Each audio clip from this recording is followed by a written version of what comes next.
Hi, we've got a rather special meal tonight, so I'm quite pleased. It's Pintade, which is a Guinea hen or a Guinea fowl, and you can buy them very readily in France, so we like them. Now this is an interesting piece of cookware, but if you haven't got this, use a terracotta thing or a porcelain thing and cover it with tin foil. This, although I'm going to put the lid on it, this actually roasts, but it doesn't lose its moisture, which is really perfect for this particular meal. But your tin foil trick would do the same. Start off with a small amount of this, and we've got shredded white cabbage, lots of it, and I do like some pepper. Now, the idea is that all the meat on the top cooks in and makes your vegetables taste nice. These are the stalks of leftover broccoli from earlier on, which I cooked with ginger and garlic. I'll do that for you all because it's a very simple recipe. Now, you're trying to basically roast these, roast everything and burn nothing. It helps keep the moisture in your guinea fowl. And one of the nice things is to add apple and just a small quantity of raisins. Actually, these are sultanas, golden sultanas, because they are slightly acidy. The apple is just an ordinary cooking apple. I think it's just golden delicious. In France, they don't cook with cooking apples, they just cook with apples. Okay, and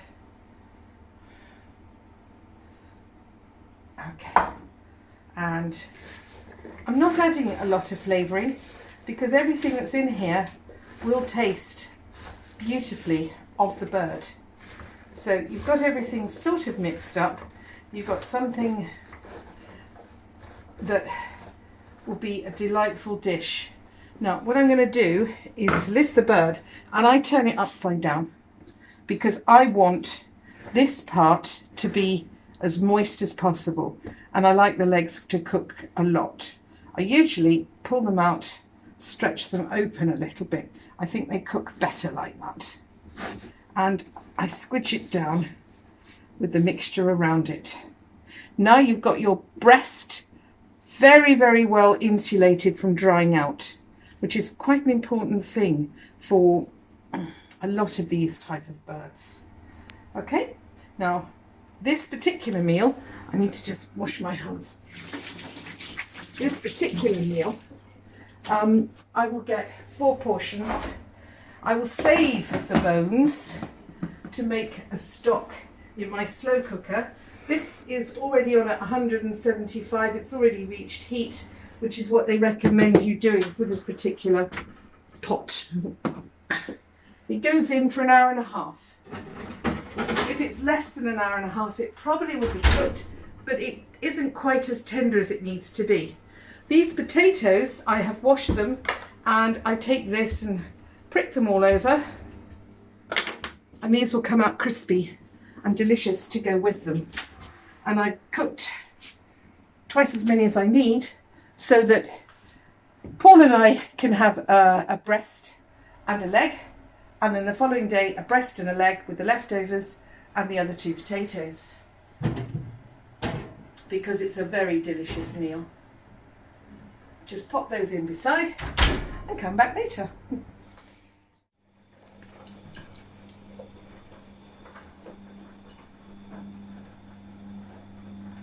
Right, it's actually been 1 hour 40 minutes, but that won't matter. We got sidetracked doing something else. So, turning the oven off, otherwise I forget to do it. As you can see, the potatoes are looking good. Now, I'm taking this out, and keep your camera away because it's going to steam. Now that is the wrong side. And we've got all the little potatoes, so I'm just going to leave that open for the moment. And we're going to lift the bird out onto whoops. As I said, this isn't my strong point.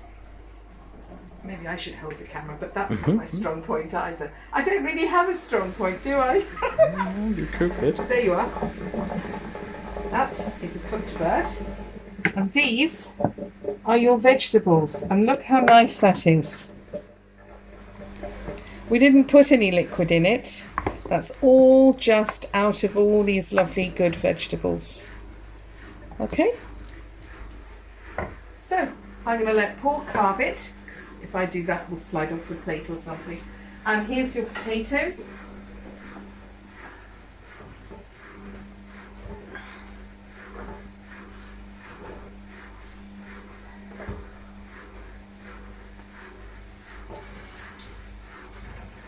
And they've got very crispy skins, the way you like them, Paul.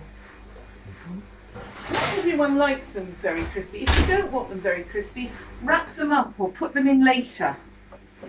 Okay? Okay. Pintade. Paul? Right, you can see this has come up really moist, really, really moist. And this is tender. You can see fork just goes in. It's all melt in the mouth. It's really, really well cooked. And although that's quite a lot of meat there, look how much there is still left on here. And then of course you've got the other side of the bird. So what you're looking at is probably a meal each now, a meal each tomorrow, the bones for the soup, and enough to pick off the carcass for sandwiches. And then feed the dog and the cat. And then all the skin goes to the dog and the cat. So I think, although these look expensive, they're not. They are really tasty as well. Really tasty.